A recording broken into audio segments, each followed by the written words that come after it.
स्वाध्याय टीवी।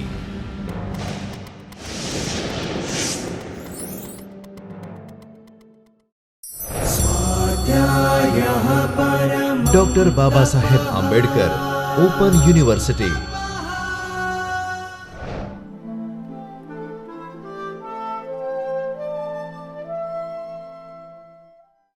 સંગ્રહ વિકાસ અને સંરક્ષણ સંબંધી કાર્યો functions relating two collection development and conservation. રાષ્ટ્રીય ગ્રંથાલયને અન્ય ગ્રંથાલયોથી જુદા પાડતી બે અગત્યની અને વિશિષ્ટ લાક્ષણિકતાઓ છે. એક, માત્ર દેશમાં પ્રકાશિત એવી તમામ સામગ્રી જ નહીં, પણ દેશ અંગે વિદેશમાં પણ પ્રકાશિત એવી તમામ સામગ્રીનો વિસ્તૃત સંચય.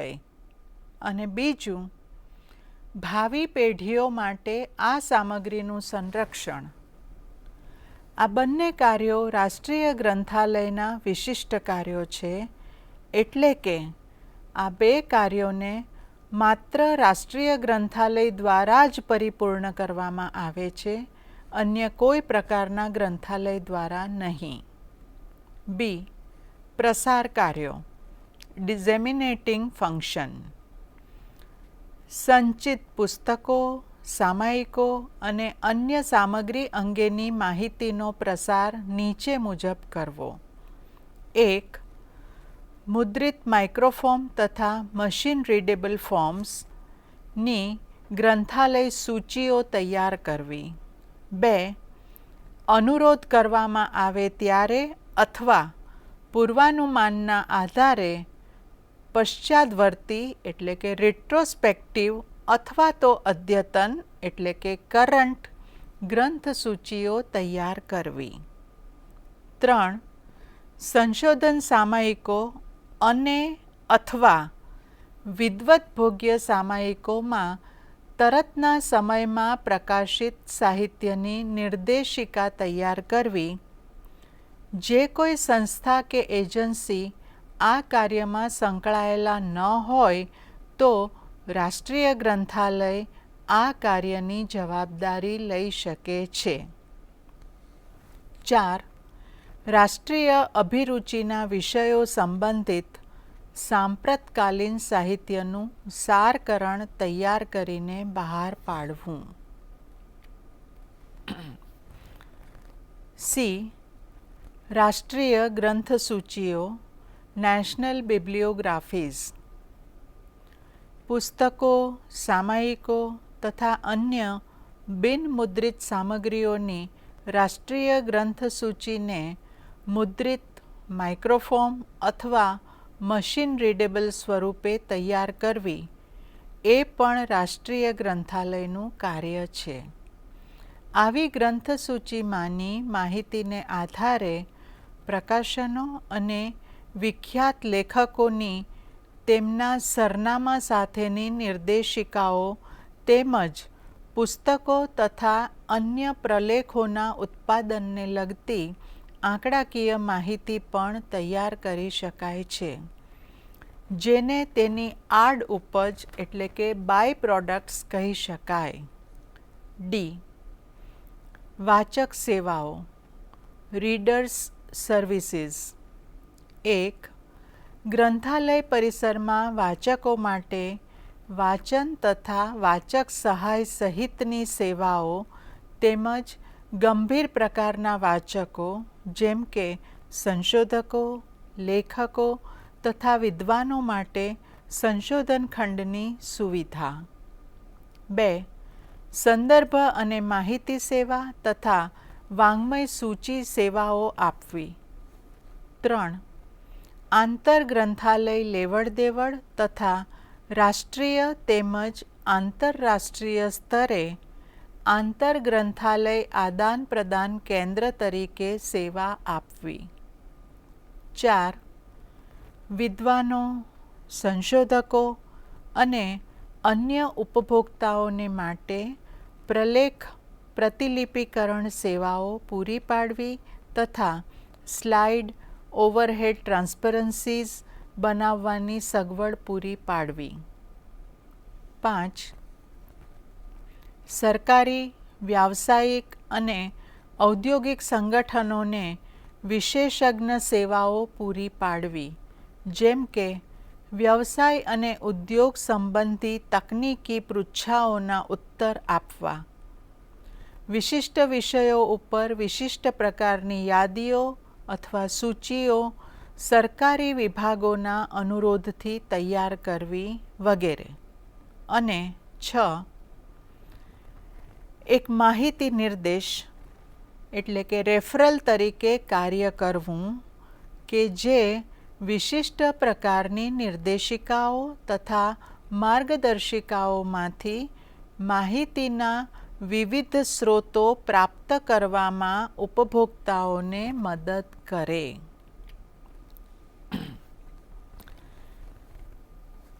રાષ્ટ્રીય ગ્રંથાલયોના કાર્યોનું અવલોકન કર્યા બાદ હવે આપણે રાષ્ટ્રીય ગ્રંથાલયોના પ્રકારો વિશે જાણીએ.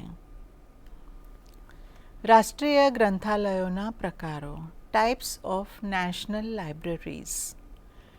જુદા જુદા દેશોમાં પ્રવૃત્ત એવા રાષ્ટ્રીય ગ્રંથાલયોને આ મુજબના આધારોએ વર્ગીકૃત કરી શકાય. 1. કાર્યોના આધારે. 2. વિષયોના આધારે. 3. જે વિશિષ્ટ વર્ગને તે ગ્રંથાલય સેવા આપતું હોય તેના આધારે. 4. તે ગ્રંથાલયમાં સંગ્રહિત સામગ્રીના પ્રકારોના આધારે. 5. જે ભૌગોલિક ક્ષેત્ર વિશેષ અથવા સાંસ્કૃતિક વર્ગ વિશેષને તે સેવા આપતું હોય તેના આધારે. અને 6. તેમાં કરવામાં આવતા કાર્યોની સહભાગિતાના આધારે. કેટલાક રાષ્ટ્રીય ગ્રંથાલયોનું વિવરણાત્મક અધ્યયન એટલે કે descriptive account of a few national libraries. પ્રસ્તુત એકમના આ પૂર્વેના અનુભાગમાં રાષ્ટ્રીય ગ્રંથાલયના જે કાર્યો અને પ્રવૃત્તિઓ દર્શાવવામાં આવ્યા છે તેને અમલમાં મૂકનારા ગ્રંથાલયો અનિવાર્યપણે રાષ્ટ્રની ગ્રંથાત્મક પ્રવૃત્તિઓના કેન્દ્રમાં હોય છે. આ પશ્ચાદભૂ સાથે ભારત, USA તથા UKના રાષ્ટ્રીય ગ્રંથાલયોનું વિવરણ અહીં આપ્યું છે. તેમાં સૌપ્રથમ આપણે ભારતનું રાષ્ટ્રીય ગ્રંથાલય તેના વિશે વાત કરીએ. National library of India. ભારતીય સંવિધાનમાં સંઘ સૂચિની 7મી અનુસૂચિના અનુચ્છેદ 62 અંતર્ગત દેશ માટે એક રાષ્ટ્રીય ગ્રંથાલય સ્થાપવાની જોગવાઈ છે અને તેમાં રાષ્ટ્રીય ગ્રંથાલયને રાષ્ટ્રીય મહત્ત્વ ધરાવતી સંસ્થા કહેવામાં આવ્યું છે. તેની ઐતિહાસિક પશ્ચાદભૂ વિશે વિચારીએ તો તેનો પ્રથમ તબક્કો 1835થી 1903 કલકત્તા પબ્લિક લાઇબ્રેરી, તેનો દ્વિતીય તબક્કો 1903થી 1947 ધ ઇમ્પિરિયલ લાઇબ્રેરી અને તૃતીય તબક્કો 1948થી ભારતનું રાષ્ટ્રીય ગ્રંથાલય. હવે તેના સંગઠન અને સંચાલન એટલે કે ઓર્ગેનાઇઝેશન અને મેનેજમેન્ટ વિશે વાત કરીએ તો રાષ્ટ્રીય ગ્રંથાલય એ ભારત સરકારના માનવ સંસાધન વિકાસ મંત્રાલયનો એક વિભાગ છે. તેના નિયામક એ તેના વડા છે, જેમની સહાયતા માટે 2 વ્યવસાયિક ગ્રંથપાલો નિમાય છે. ગ્રંથાલયના તકનીકી અને વ્યાવસાયિક કાર્યો માટે નાયબ તથા સહાયક ગ્રંથપાલો હોય છે. ગ્રંથાલયની વ્યવસ્થા કાર્ય આધારિત છે. તકનીકી અને વ્યવસાયિક કાર્યોનું પરિચાલન 2 મુખ્ય વિભાગો એટલે કે વ્યવસાયિક વિભાગ અને સંરક્ષણ વિભાગ દ્વારા કરવામાં આવે છે.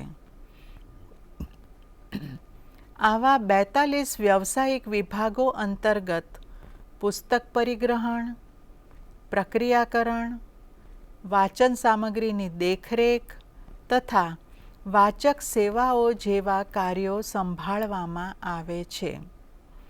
પ્રતિલિપિકરણ, સાચવણી અને પ્રયોગશાળાને લગતા કાર્યો સંરક્ષણ વિભાગ હેઠળ આવરી લેવાય છે. વહીવટી વિભાગ કર્મચારીઓ તથા ભવન અને તેમાંના બાગ બગીચાઓની દેખરેખ તેમજ સુરક્ષા વગેરે બાબતો સાથે સંબંધિત છે. હવે રાષ્ટ્રીય ગ્રંથાલયના સંગ્રહ કલેક્શન વિશે વાત કરીએ તો ગ્રંથાલય લગભગ 22 લાખ પુસ્તકો તથા અન્ય સામગ્રીનો સંગ્રહ ધરાવે છે. આ આંકડો 1996 મુજબનો છે. ગ્રંથાલયના સંગ્રહનું નિર્માણ નીચેના સ્ત્રોતો દ્વારા થાય છે. પુસ્તક પ્રદાન અધિનિયમ દ્વારા પ્રાપ્ત થયેલા પુસ્તકો, ખરીદી, ભેટ, વિનિમય અને થાપણ વિશેષાધિકાર. એટલે કે રાષ્ટ્રીય ગ્રંથાલયમાં જે વાંચન સામગ્રી અસ્તિત્વ ધરાવે છે એ વાંચન સામગ્રીનું નિર્માણ આ સ્ત્રોતો દ્વારા થયું છે. જે અધિનિયમ નક્કી થયો છે કે ભારતમાં પ્રકાશિત તમામ વાંચન સામગ્રીની એક નકલ રાષ્ટ્રીય ગ્રંથાલયને આપવાની, તો તે દ્વારા પ્રાપ્ત થયેલ પુસ્તકો, ગ્રંથાલય પોતાના બજેટમાંથી ખરીદીને જે પુસ્તકો પ્રાપ્ત કરે છે તે, ગ્રંથાલયને ભેટ આવેલા પુસ્તકો અથવા બીજી કોઈ સંસ્થા પોતાના પ્રકાશનો ગ્રંથાલયને આપે અને ગ્રંથાલય પોતાના પ્રકાશનો જે તે સંસ્થાને આપે, તે રીતે વિનિમય દ્વારા પ્રાપ્ત થયેલા પુસ્તકો અને કેટલાક પુસ્તકો થાપણના વિશેષાધિકારથી પણ પ્રાપ્ત થતા હોય છે. તો આ તમામ 5 પ્રકારે પ્રાપ્ત થયેલા પુસ્તકોનો સંગ્રહ રાષ્ટ્રીય ગ્રંથાલયમાં છે. આમાં મોટાભાગના પુસ્તકો અંગ્રેજી તથા ભારતીય ભાષાઓમાં છે અને બાકીના કેટલીક વિદેશી ભાષાઓમાં છે. ત્રીજો મુદ્દો, આપણે પ્રક્રિયા વિશે વિચાર કરીએ. વાંચન સામગ્રી ઉપર જે પ્રોસેસ કરવામાં આવે છે તેના વિશે વાત કરીએ તો ગ્રંથાલયમાં પુસ્તકોના સૂચીકરણ માટે લાઇબ્રેરી ઓફ કોંગ્રેસના વર્ણનાત્મક સૂચીકરણના નિયમો એંગ્લો અમેરિકન કેટલોગિંગ રૂલ્સ AACR2 ને અનુસરવામાં આવે છે. વિષય મથાળામાં એકરૂપતા અને સાતત્ય માટે the subject headings used in the dictionary catalog of the Library of Congress એની 8મી એડિશન એટલે કે 8મી આવૃત્તિને અનુસરવામાં આવે છે. પુસ્તકો ડ્યુઈ દશાંશ વર્ગીકરણ DDC મુજબ વર્ગીકૃત કરાય છે. એટલે પ્રક્રિયાની અંદર જે 2 મુખ્ય ટેકનિકલ પ્રક્રિયાઓ છે એની અહીંયા પરિચય આપવામાં આવ્યો કે જેટલા વિકલ્પો ઉપલબ્ધ છે તે પૈકીના કયા વિકલ્પો સ્વીકારીને અહીંયા ટેકનિકલ પ્રોસેસ કરવામાં આવે છે. ટેકનિકલ પ્રોસેસ મુખ્યત્વે ક્લાસિફિકેશન અને કેટલોગિંગ. વાચક સેવાઓ, રીડર્સ સર્વિસીસ. રાષ્ટ્રીય ગ્રંથાલય તેની સેવાઓ વિવિધ પ્રકારના વાંચન કક્ષો, પુસ્તક આપલે વિભાગ, વાંગ્મય સૂચિ અને સંદર્ભ વિભાગો વગેરે જેવા માધ્યમો દ્વારા પૂરી પાડે છે. હાલમાં નીચે મુજબની સેવાઓ અપાય છે. ગ્રંથ આપલે તથા આંતર ગ્રંથાલય આદાન પ્રદાન એટલે કે લેન્ડિંગ સર્વિસીસ. પછી વાચન કક્ષો એટલે રીડિંગ રૂમ્સ. વાંગ્મય સૂચિ તથા સંદર્ભ સેવાઓ એટલે બિબ્લિયોગ્રાફી અને રેફરન્સ સર્વિસ. અને તે ઉપરાંત પ્રતિલિપિકરણ સેવાઓ એટલે રિપ્રોગ્રાફી સર્વિસીસ. ગ્રંથાલયમાં આવતા વાચકોને આ મુજબની સેવાઓ ગ્રંથાલય દ્વારા પૂરી પાડવામાં આવે છે.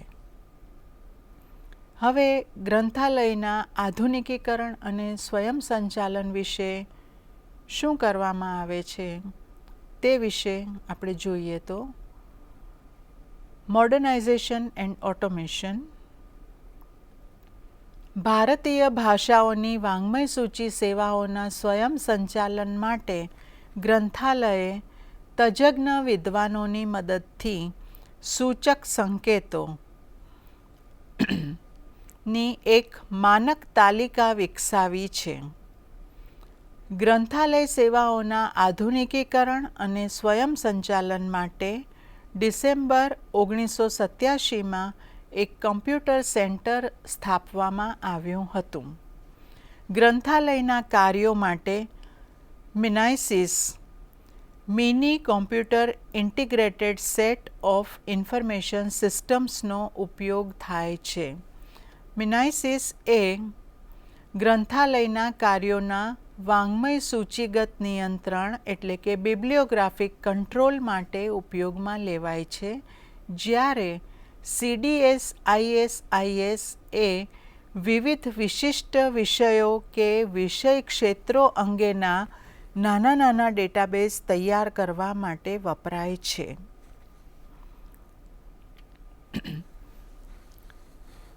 હવે રાષ્ટ્રીય ગ્રંથાલયના બજેટ વિશે જોઈએ તો રાષ્ટ્રીય ગ્રંથાલય ભારત સરકાર દ્વારા સંચાલિત છે. તેના વાર્ષિક બજેટમાં કર્મચારીઓના વેતન, ગ્રંથાલય સેવાઓ તથા પુસ્તક સામગ્રીની ખરીદી વગેરેનો સમાવેશ થાય છે.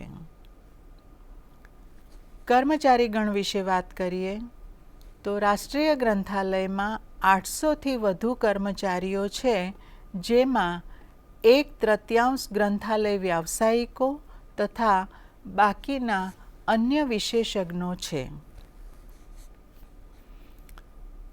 રાષ્ટ્રીય ગ્રંથાલય ઉપરના સામાન્ય નિરીક્ષણો જોઈએ. જનરલ ઓબ્ઝર્વેશન્સ તો વિશ્વના અન્ય રાષ્ટ્રીય ગ્રંથાલયોની તુલનાએ ભારતનું રાષ્ટ્રીય ગ્રંથાલય હજી તેની બાલ્યાવસ્થામાં છે.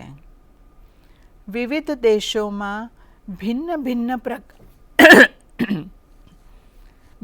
ભિન્ન પ્રકારના રાષ્ટ્રીય ગ્રંથાલયો ઊભા કરવાનું વલણ ભારતમાં પણ જોવા મળે છે.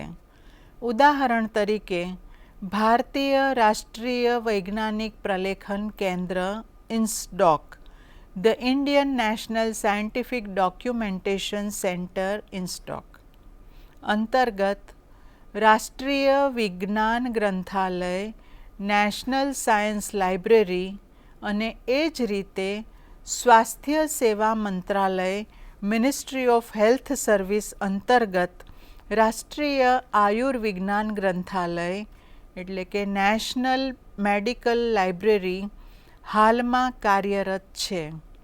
દહેરાદૂનમાં અંધજનો અને શારીરિક વિકલાંગો માટેનું રાષ્ટ્રીય ગ્રંથાલય પણ અસ્તિત્વમાં છે.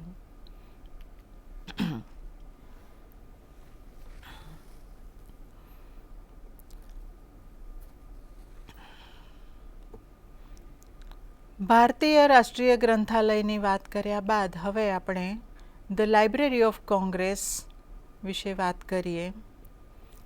The library of Congress LC વર્તમાન સમયમાં જેને સંયુક્ત રાજ્ય અમેરિકા, યુનાઇટેડ સ્ટેટ્સ ઓફ અમેરિકાના રાષ્ટ્રીય ગ્રંથાલય તરીકે ઓળખવામાં આવે છે, તે વોશિંગ્ટન DC સ્થિત ધ લાઇબ્રેરી ઓફ કોંગ્રેસ એ મૂળભૂત રીતે યુએસની કોંગ્રેસને સેવાઓ આપવા માટે સ્થપાયેલું ગ્રંથાલય હતું. આજે વિશ્વના વિશાળતમ રાષ્ટ્રીય ગ્રંથાલયોમાં તેની ગણના થાય છે અને વિદ્વત્તા અને શિક્ષણની દુનિયામાં એક સુપ્રસિદ્ધ મહત્ત્વના સ્થળ તરીકે તેને સ્થાન મળ્યું છે. હવે આ ગ્રંથાલયના સંગઠન, સંચાલન, પ્રવૃત્તિઓ અને સેવાઓ વિશે આપણે પરિચય મેળવીએ. ગ્રંથપાલ એ લાઇબ્રેરી ઓફ કોંગ્રેસનો મુખ્ય કાર્યકારી અધિકારી છે, જેની સીધી નિમણૂક સંયુક્ત રાજ્યના રાષ્ટ્રપ્રમુખ દ્વારા કરવામાં આવે છે. ગ્રંથાલયની સહાયતા માટે ઉચ્ચ કક્ષાના વ્યવસાયિક ગ્રંથાલય નિષ્ણાતો, વિદ્વાનો અને તજજ્ઞો રહે છે. લાઇબ્રેરી ઓફ કોંગ્રેસનું કાર્ય વિભાજન 8 મુખ્ય ખંડો અથવા વિભાગોમાં કરવામાં આવ્યું છે, જે આપણે જોઈએ. ગ્રંથપાલનું કાર્યાલય, પ્રબંધકીય સેવાઓ, કોંગ્રેસ વિષયક શોધ સેવાઓ, કોપીરાઇટ કાર્યાલય, વૈધાનિક ગ્રંથાલય, પ્રક્રિયાકરણ સેવાઓ, સંશોધન સેવાઓ, રાષ્ટ્રીય કાર્યક્રમો. હવે આ ગ્રંથાલયના પ્રલેખ સંગ્રહ વિકાસ વિશે જોઈએ તો આ ગ્રંથાલયમાં પ્રલેખ સંગ્રહ વિકાસના મુખ્ય સ્ત્રોત છે: અ. કોપીરાઇટ થાપણ હોવાનો વિશેષાધિકાર, બ. વિનિમય, ક. ભેટ અને ડ. ખરીદ. કોપીરાઇટ દ્વારા રાષ્ટ્રના વાણિજ્યિક તથા અન્ય પ્રકાશનો મળી રહે છે, જ્યારે સરકારી વિનિમય કાર્યક્રમો અંતર્ગત સંઘ, રાજ્ય અને વિદેશી સરકારોના દસ્તાવેજી પ્રકાશનો પ્રાપ્ત થાય છે. બ. પ્રલેખ સંગ્રહની પ્રક્રિયા તથા વ્યવસ્થાપન. લાઇબ્રેરી ઓફ કોંગ્રેસ પોતાના અતિ વિશાળ પ્રલેખ સંગ્રહની સામગ્રીની પ્રક્રિયા માટે તેની આગવી પ્રવિધિઓ અને પદ્ધતિઓ વિકસાવી છે. આમાંની અનેક પ્રવિધિઓ અને પદ્ધતિઓને રાષ્ટ્રીય અને આંતરરાષ્ટ્રીય સ્તરે માનક તથા આદર્શ તરીકે સ્વીકારવામાં આવેલી છે. પ્રલેખ પ્રક્રિયા વિભાગ ઘણો મોટો છે, જેમાં 1500 જેટલા વ્યાવસાયિક કર્મચારીઓ સંગ્રહના વર્ગીકરણ, સૂચીકરણ અને વ્યવસ્થાપનની કામગીરીમાં જોડાયેલા છે. આ સંગ્રહની સૂચિ મંજૂષાના 25,548 ખાનાઓમાં રાખેલા 2 કરોડ સૂચિપત્રકોની પ્રવિષ્ટિઓને સને 1981માં કમ્પ્યુટરીકૃત સૂચિમાં પરિવર્તિત કરવામાં આવી. ગ્રંથાલયના ઉપભોક્તાઓ ગ્રંથાલય સ્ત્રોતો સુધી આ સૂચિના માધ્યમથી પણ પહોંચી શકે તે માટે 2000થી વધુ કોમ્પ્યુટર ટર્મિનલ્સ સમગ્ર ગ્રંથાલયમાં બધા મળીને મૂકવામાં આવ્યા છે. વાચકોની સુવિધા માટે કેટલી વ્યવસ્થા આધુનિકીકરણ પછી પણ કરવામાં આવી છે તે આપણે આના ઉપરથી જાણી શકીએ છીએ. ડ. રાષ્ટ્રીય ગ્રંથાલય પ્રવૃત્તિઓ.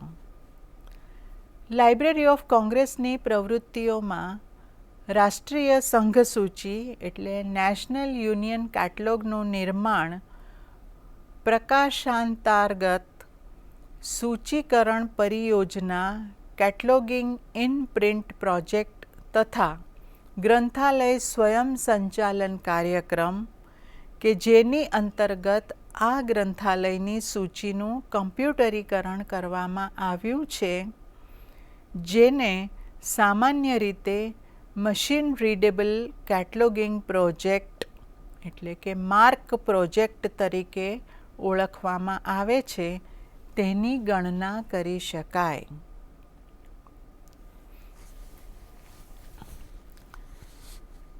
યુએસની નેશનલ લાઇબ્રેરી વિશે જાણ્યા બાદ હવે આપણે બ્રિટિશ લાઇબ્રેરી વિશે માહિતી મેળવીએ. The British library. The British library એ યુનાઇટેડ કિંગડમનું રાષ્ટ્રીય ગ્રંથાલય છે. તે માત્ર એક ગ્રંથાલય હોવાથી કંઈક વિશેષ છે. અતુલનીય સંચય તથા કુશળ કર્મચારીઓ સાથે જ વિદ્વત્તા, સંશોધન પ્રવૃત્તિ તથા નવ આવિષ્કાર ક્ષેત્રે કાર્યરત લોકોને તે જગતના અગ્રણી સ્રોતો પૂરા પાડે છે. યુકેના ગ્રંથાલય અને માહિતી નેટવર્કમાં તે કેન્દ્ર સ્થાને છે. તે દેશના બૌદ્ધિક, સાંસ્કૃતિક અને સામાજિક આર્થિક જીવનનું પ્રતિબિંબ છે. વિદ્વત્તા, સંશોધન અને વિકાસ, વેપાર વાણિજ્ય તથા અન્ય તમામ મુખ્ય માહિતી ઉપભોક્તાઓને ગ્રંથાલય સેવાઓ પૂરી પાડવી એ તેનું ધ્યેય છે. એની સેવાઓ બ્રિટિશ ગ્રંથાલય પદ્ધતિ એટલે કે બ્રિટિશ લાઇબ્રેરી સિસ્ટમ દ્વારા સંગ્રહિત સમૃદ્ધ પાઠ્ય સામગ્રી પર આધારિત છે. એટલે કે ઉપભોક્તાઓને જે સેવાઓ આપવામાં આવે છે એ સેવાઓ ગ્રંથાલયના સંગ્રહ પર આધારિત છે. આ ગ્રંથાલયના બેકગ્રાઉન્ડ વિશે જોઈએ તો ઈસવીસન 1973માં બ્રિટિશ સંસદમાં લાગુ કરાયેલા એક અધિનિયમ એક્ટ ઓફ પાર્લિયામેન્ટ 1973 દ્વારા બ્રિટિશ લાઇબ્રેરીની સ્થાપના કરવામાં આવી. આ અધિનિયમ લાગુ કરાતા પૂર્વે યુકેમાં 2 સમિતિઓ રચાઈ હતી. એ બંને સમિતિઓએ દેશમાં કાર્યરત વિશ્વવિદ્યાલય ગ્રંથાલયો અને રાષ્ટ્રીય ગ્રંથાલયોના સંગઠન માળખાનો અભ્યાસ કરીને રાષ્ટ્રીય ગ્રંથાલય પ્રણાલી વિકસાવવાની ભલામણ કરી. જેથી બ્રિટિશ સરકારે પાર્લિયામેન્ટમાં એક શ્વેતપત્ર પ્રસ્તુત કર્યું અને ઉપરયુક્ત અધિનિયમ લાગુ કરાયો. આ રીતે બ્રિટિશ લાઇબ્રેરી અસ્તિત્વમાં આવી. હવે તેના સંગઠન, સંચાલન અને સેવાઓ એટલે ઓર્ગેનાઇઝેશન, મેનેજમેન્ટ એન્ડ સર્વિસીસ વિશે આપણે જોઈએ. બ્રિટિશ લાઇબ્રેરીનું નિયમન એક સંચાલન પરિષદ કરે છે. આ સંચાલન પરિષદમાં એક અધ્યક્ષ, એક મુખ્ય અધિકારી, એક મુખ્ય કાર્યકારી પદાધિકારી, 3 કાર્ય વિભાગો જે માનવિકી અને સામાજિક વિજ્ઞાનો, વિજ્ઞાન, પ્રાદ્યોગિકી અને ઉદ્યોગો તથા વાંગ્મયાત્મક સેવા વિભાગના નિયામકો તેમજ એ સિવાય 9 સભ્યો કે જેઓ ગ્રંથાલય તથા વિશ્વવિદ્યાલય સંબંધી કાર્યો, નાણાં, ઉદ્યોગો અથવા પ્રશાસનનું ઊંડું જ્ઞાન તેમજ અનુભવ ધરાવતા હોય તેમનો સમાવેશ થાય છે. અધ્યક્ષ તથા 9 વિશેષજ્ઞ સભ્યો આ પરિષદમાં ખંડ સમયનું કાર્ય કરે છે. એ માનવિકી અને સામાજિક વિજ્ઞાન વિભાગ એટલે કે હ્યુમેનિટીઝ એન્ડ સોશિયલ સાયન્સીસ. બી વિજ્ઞાન, પ્રાદ્યોગિકી તથા ઉદ્યોગ વિભાગ એટલે કે સાયન્સ, ટેકનોલોજી અને ઇન્ડસ્ટ્રી. સી વાંગ્મય સૂચિગત સેવાઓ વિભાગ એટલે કે બિબ્લિયોગ્રાફિક સર્વિસીસ. ડી બ્રિટિશ લાઇબ્રેરી સંશોધન અને વિકાસ વિભાગ, British library research and development. એના સંગ્રહ વિશે જોઈએ તો કલેક્શન, તેની ઓનલાઈન પ્રાપ્તિ એટલે ઓનલાઈન એક્સેસ અવેલેબલ છે અને એક છત્ર અનેક ભવનો, વન રૂફ મેની બિલ્ડિંગ્સ. એની સમરી જોઈએ તો રાષ્ટ્રીય ગ્રંથાલયોના જે સ્વરૂપથી આપણે પરિચિત છીએ તે સ્વરૂપના રાષ્ટ્રીય ગ્રંથાલયો છેલ્લા 2-3 દાયકામાં અસ્તિત્વમાં આવ્યા અને વિકસ્યા. આજે વિશ્વના લગભગ દરેક દેશમાં તેનું રાષ્ટ્રીય ગ્રંથાલય સ્થાપિત થઈ ચૂક્યું છે અને તે તેના પોતાના દેશની સાંસ્કૃતિક, સાહિત્યિક, સામાજિક, આર્થિક, વૈજ્ઞાનિક અને પ્રાદ્યોગિકીય પરંપરાઓ અને પ્રગતિને પ્રતિબિંબિત કરે છે અથવા તો તેનું પ્રતિનિધિત્વ કરે છે. આ એકમમાં રાષ્ટ્રીય ગ્રંથાલયોના પ્રાદુર્ભાવ, વૃદ્ધિ અને વિકાસની ટૂંકી રૂપરેખા આપવામાં આવી છે. સ્વાધ્યાયઃ પરમઃ